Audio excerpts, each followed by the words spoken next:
Dear students, I'm kindly informing you that our meeting is being recorded now, and we are beginning. I'm sharing my presentation.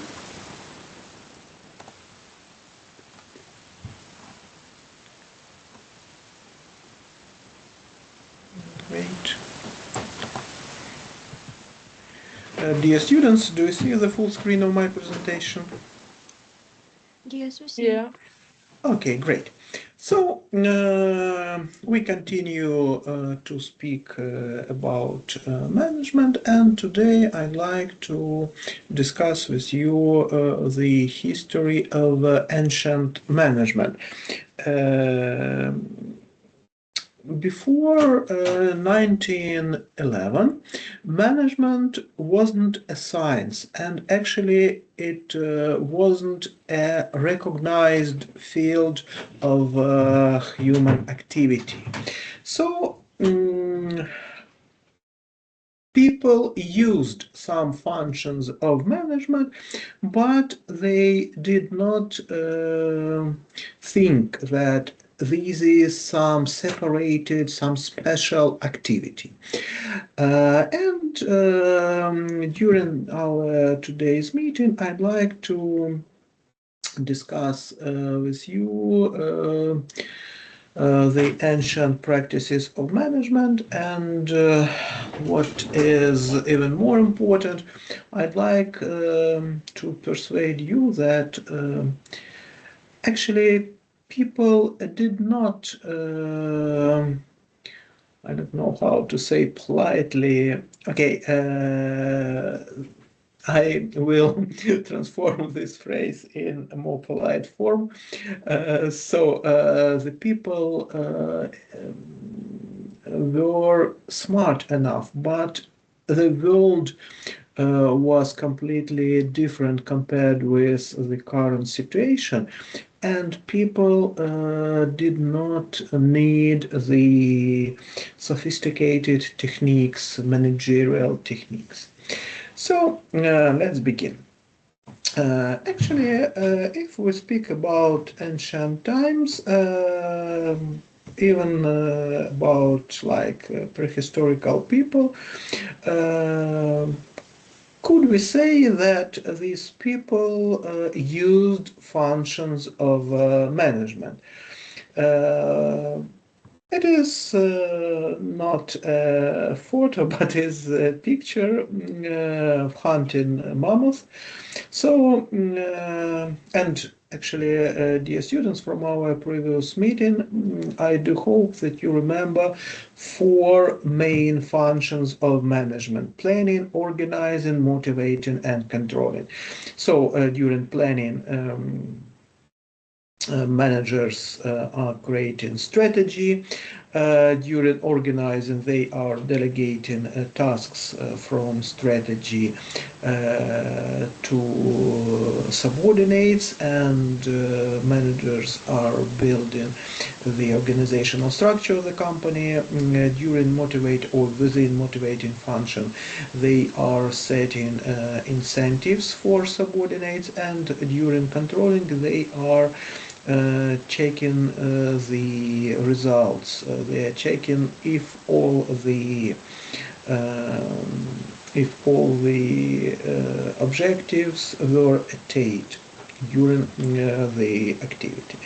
So, could we say that in ancient times people used planning? Yes, I think they did. For example, they somehow planned this hunting, I think, because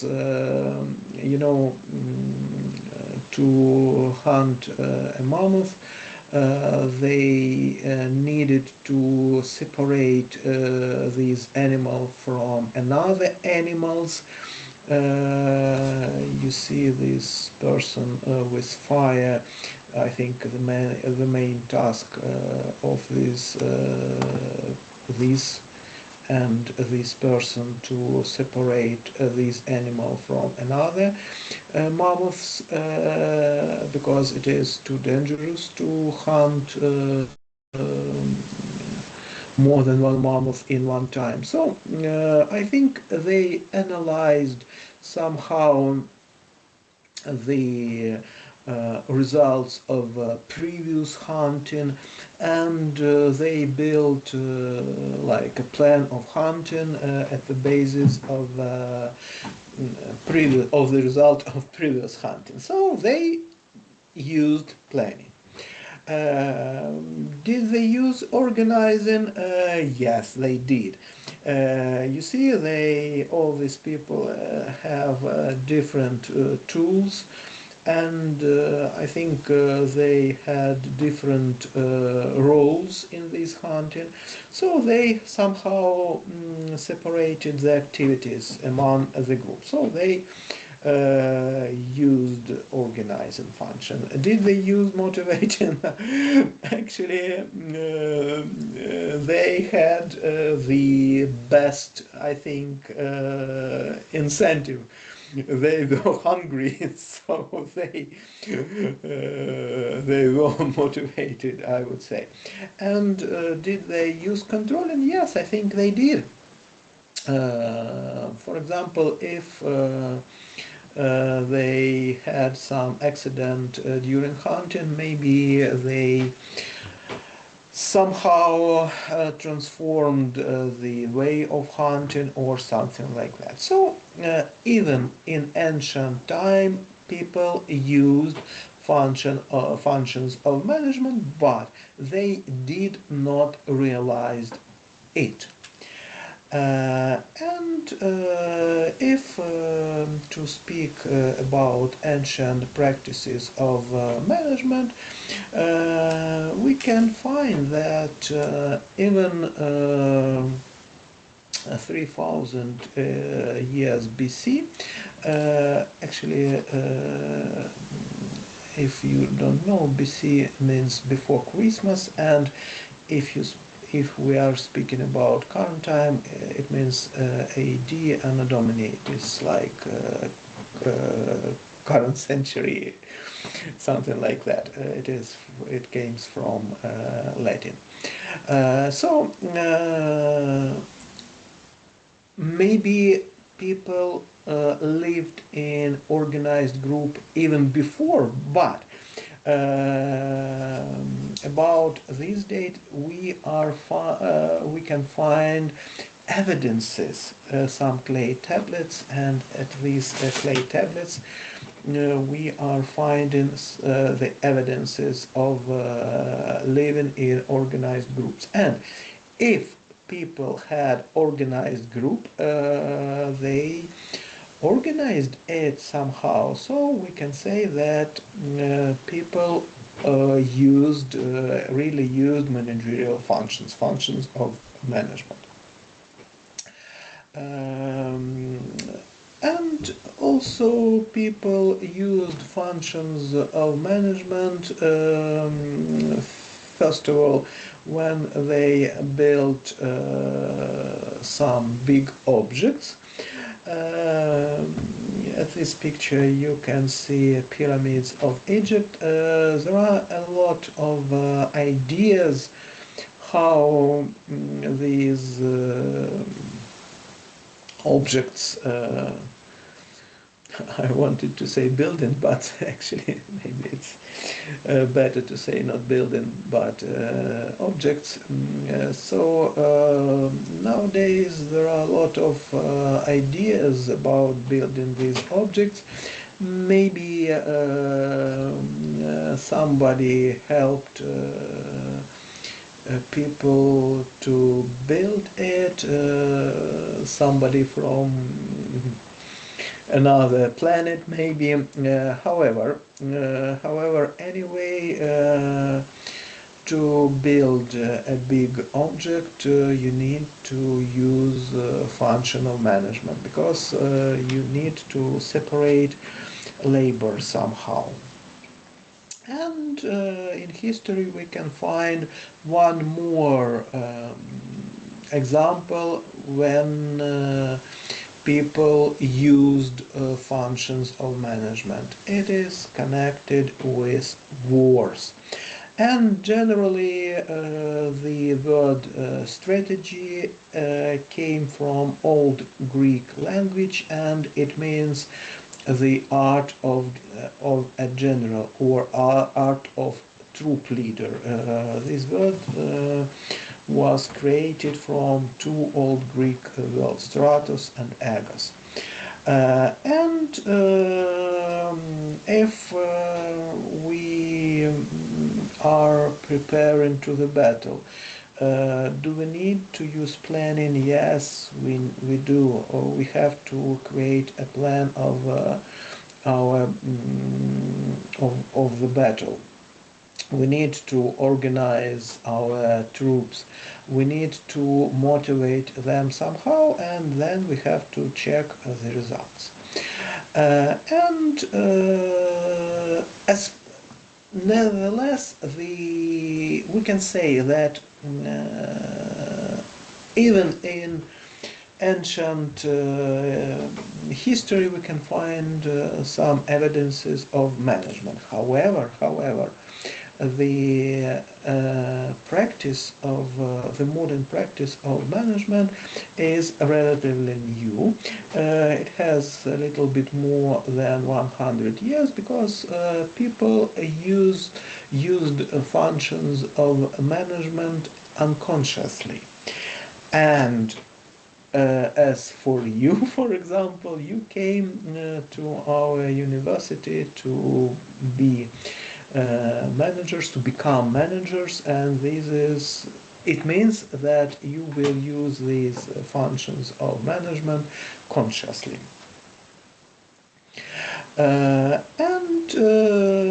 But even in ancient organizations, we can find also some modern features of management. These companies, okay, maybe not even companies, but organizations, they were managed formally, so they had a manager. They actually, the word manager also came from Old Latin language, and Latin language is the language of Roman Empire, and it means it came from the word manus, it is hand. So the manager is the person who manages other people, and it means that they are using subordinates like hands. Okay.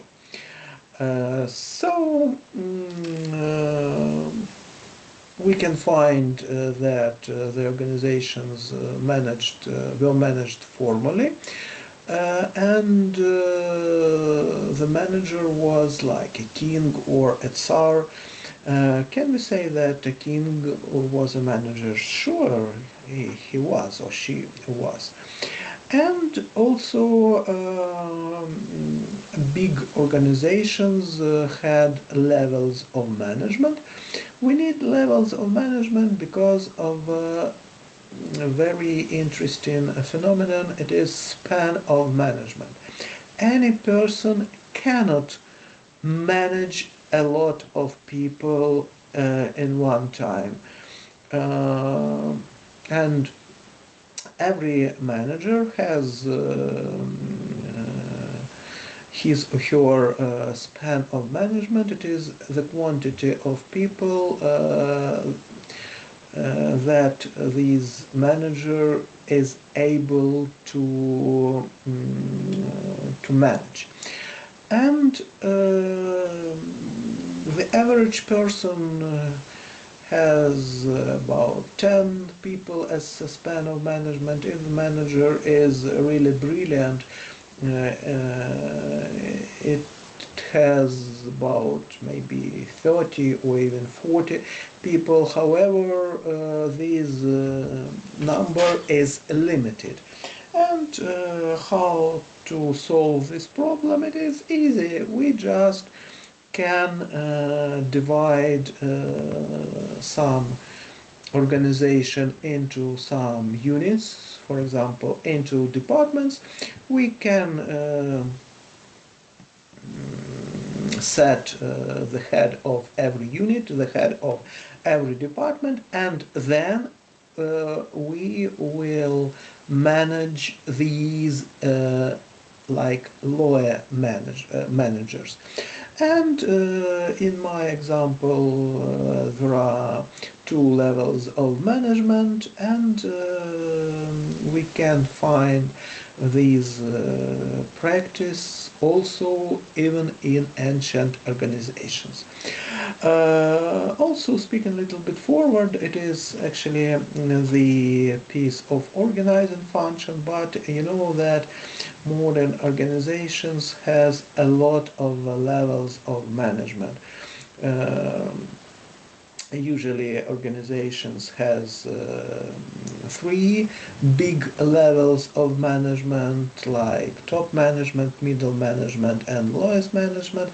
However, the like a line of management or a queue of management has bigger than three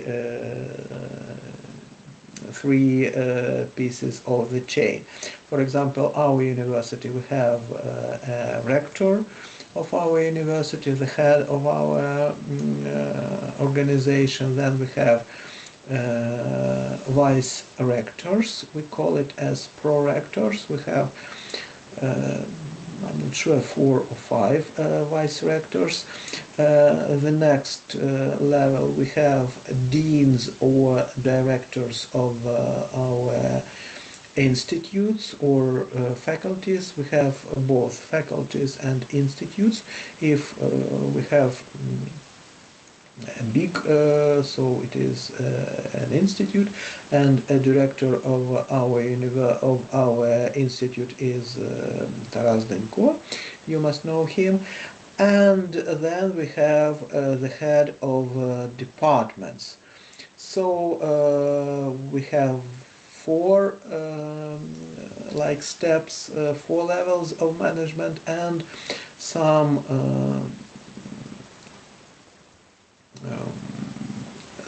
departments has also some units. And this is the modern technique. However, we can find some evidences of usage of this technique even in ancient organizations. And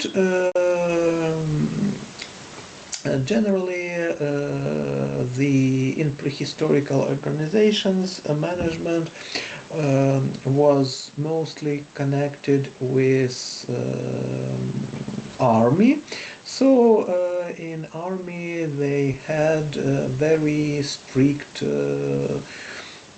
managerial system. And if a manager was very smart, like for example Alexander the Great, it was possible for this manager to build a big empire, big organization. However, when after his death, the organization also like separated into the pieces. The first very interesting example of a well-managed organization was a Roman Empire. And this organization had a lot of some instruments which modern organizations use now. The biggest size of the Roman Empire you can see here at this picture, and as I told you, AD means like current years, Anno Domini. And what helped Roman Empire became so big, and what managerial techniques they used. First of all, they used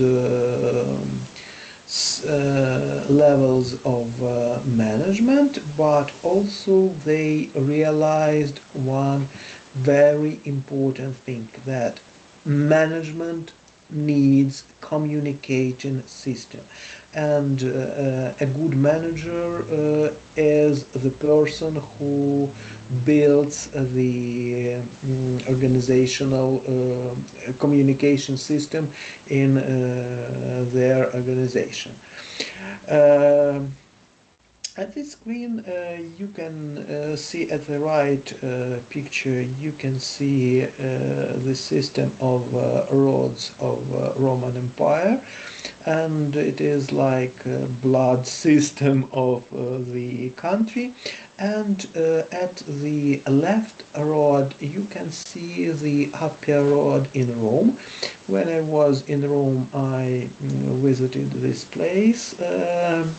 Can you imagine that this road was built more than 1,000, more than two, sorry, more than 2,000 years ago? Yes, you can say that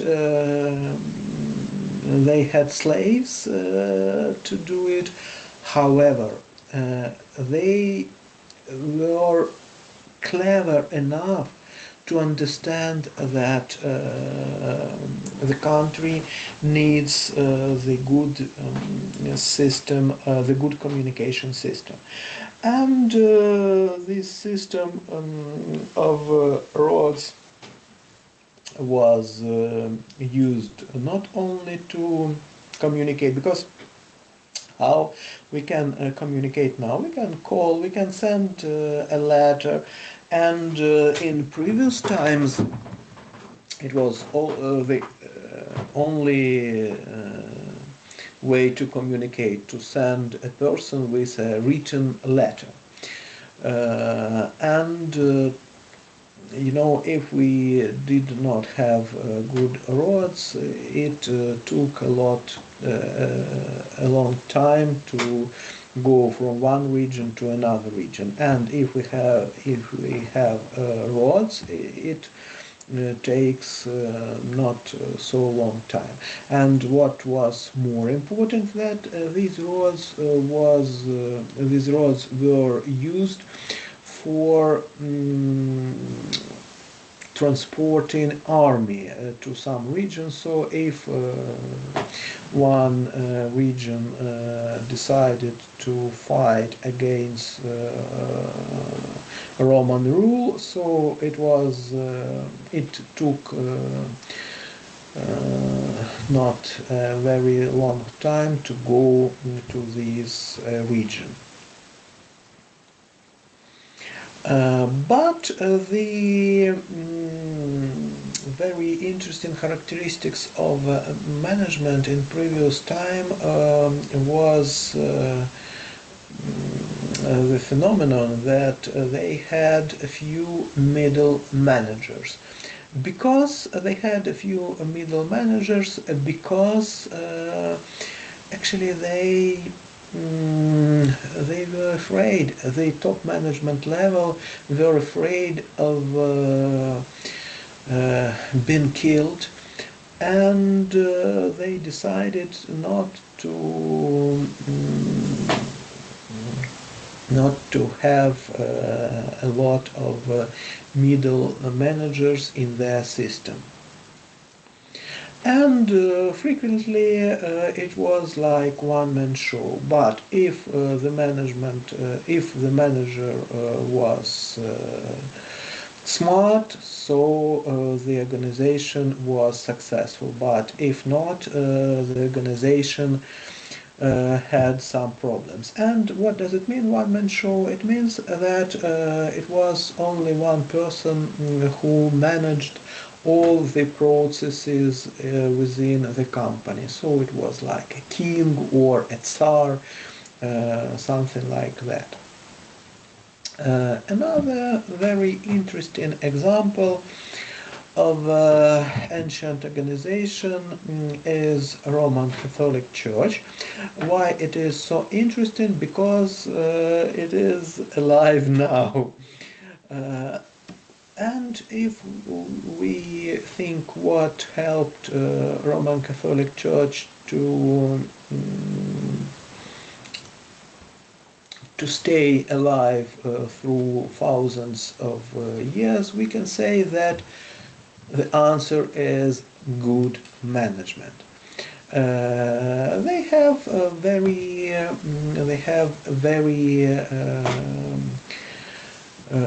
strict organizational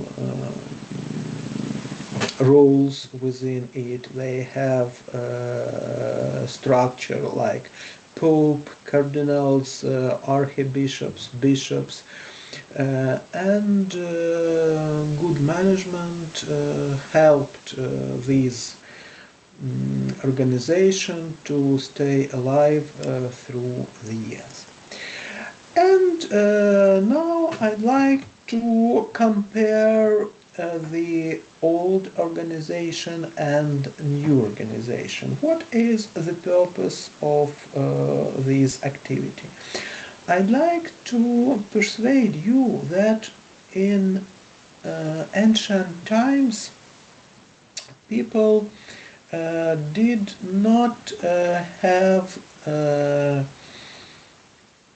a need to manage, to use managerial techniques, because if the organization is simple, is small, it can be managed by even without understanding the functions of management. Like, for example, if we have such a small business that was organized by one entrepreneur, and maybe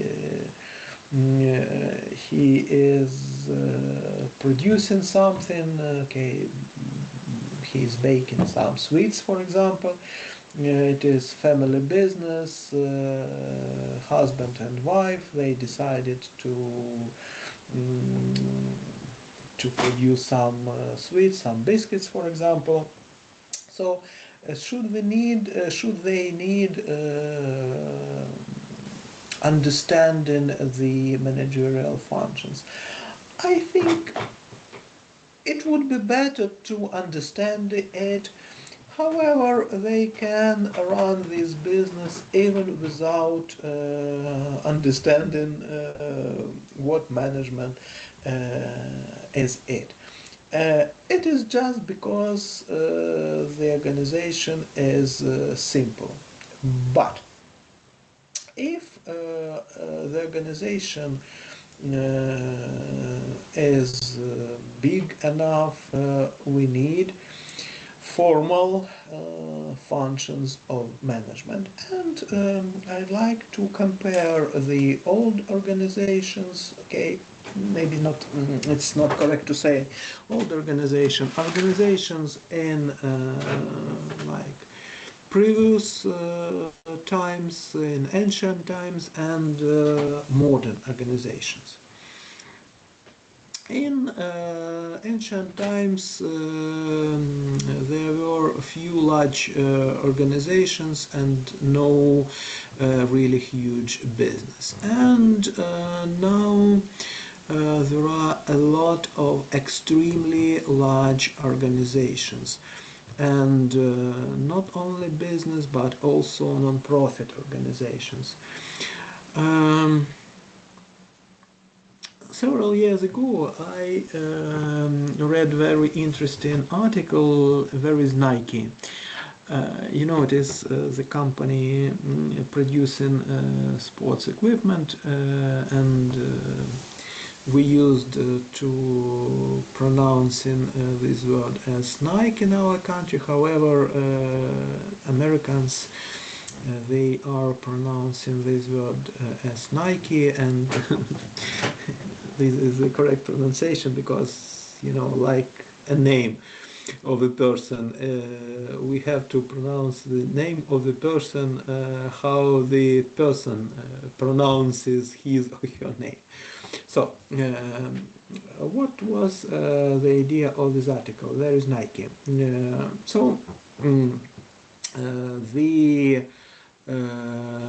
This company has departments, has some units, factories in different countries. For example, if speaking about production departments, production units, they are situated in China, in Vietnam, in Malaysia, mostly in South Asia. The design is made mostly in France and in Italy. The money and the owners are all over the world, and this company is registered in US. So where is Nike? Nike is all over the world. And you understand, to manage such a big company cannot be possible without formal and very big number of managerial instruments. In old organization, we can find a lack of managers. And generally the number of managers was really small, and almost no middle managers. And in current organization you can find a lot of managers, really a lot of managers. And actually in any company the proportion managerial to non-managerial staff is about 1 to 4, approximately. So usually for workers has one manager, usually, approximately. So please do not be afraid, you will definitely have your positions in future organizations. Managerial in all organizations, managerial work were not clearly separated and realized that management is an activity and it is a profession to be a manager. Usually in previous organizations managers also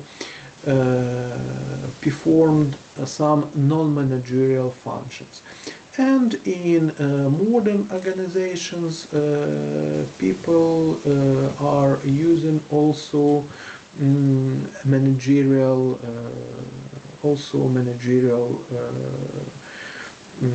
functions. And nowadays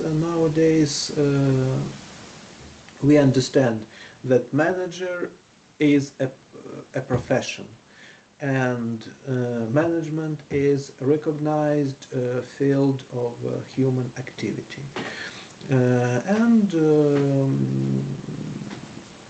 In Ukraine we have a list of all professions, and in this list we have such a profession as a manager. How it was possible to become a manager in ancient times? Actually, if you think, you will agree with me that it was only two ways to become a manager.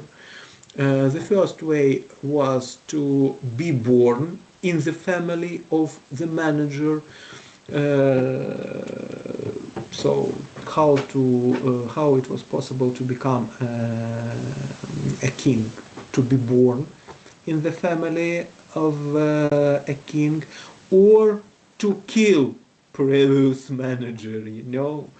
And there was no another way to become a manager. And nowadays the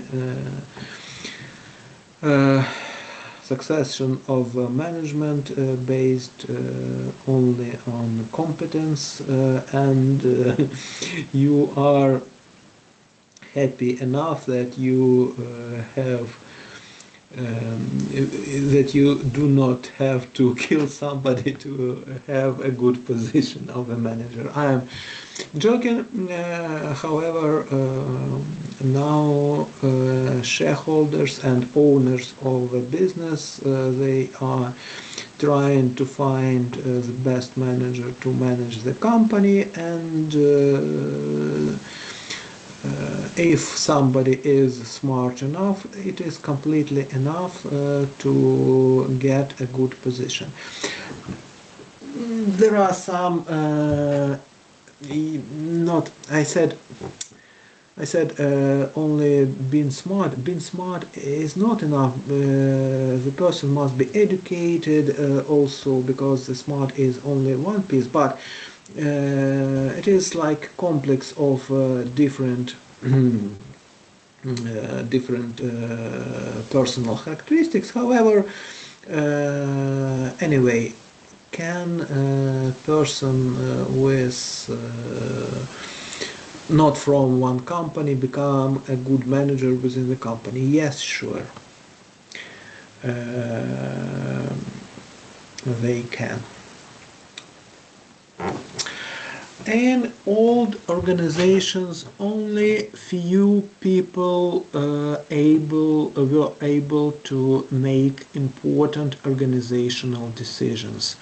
So as it was, like I told you, one-man show, only one person was able to make important managerial decisions. And if we are speaking about the current organizations, all the managers are able to make important organizational decisions, but not only managerial stuff. Some years ago it was a big problem at one Chinese company producing cars. As far as I remember, it was Toyota, but I'm not sure. So they had problems with as far as I remember, with brakes, but I'm not sure. So the problem was that they have to recall a lot of cars from the market to fix this problem. And then they after conducting the analysis of the situation, they realized that people at the assembly line, they knew about this problem. Assembly line means conveyor, критикал мова. So they knew about this problem. However, and they reported about this problem to the managers. However, nobody did anything because of the small speed of transmitting the information. And after they faced this problem, they decided to put the red button near every working place of the assembly line. So for nowadays, any worker can stop the assembly line if the person thinks that now we have a very big problem. And this is a decision. And this is, in this case, it will be a decision of non-managerial staff, so non-managers, not managers. And the cost of this decision is very big, because if we are stopping the assembly line, so we cannot provide the output, the planned output, so we will have some problems with resources, etc. and etc. However, they compared these costs with the problems, and they decided to delegate the ability to make independent decisions even to non-managerial staff. And generally this is the general feature of modern management, that nowadays a lot of people in any organizations, managers and not managers, they can make managerial decisions. And the last but not least, in previous times it was emphasis on command and intuition, and nowadays the basis for management is rationality and teamwork. So in our course we will speak mostly during our second module. We will speak about managerial decisions, the models of managerial decisions, and generally the intuitive decision is only one type of managerial decision, and we can use this type of decision making only if we have lack of information. And if we have enough information, in this case we will conduct analysis, and we will make the rational decision basing at the results of the analysis. And the history of current of the modern management begins in 1911. In 1911, Frederick Winslow Taylor published a first book regarding management principles of scientific management. And thereafter we call him as father of management, because he was the first to publish the book. After in 19th and something, in 1910 and 1920s, there were a lot of people who worked in the field of management. They analyzed some managerial techniques. I can mention, for example, not only Frederick Winslow Taylor, but also Gantt, also Gilbreth, Frank and Lily Gilbreth, also Henry Ford. But Frederick Winslow Taylor was the first who published the book in management, and in his book he tried to increase the efficiency of every worker in his organization. Okay, non-managerial staff within his organizations.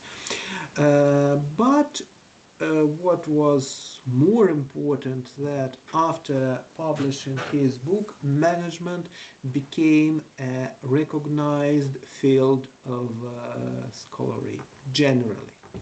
So after publishing his book, after this book was published, we understand that this is a profession, to be a manager, and we know that a manager is the person who is implementing 4 main functions of management: planning, organizing, motivating, and controlling. Okay, dear students, this is all for today. I'm stopping to record our meeting.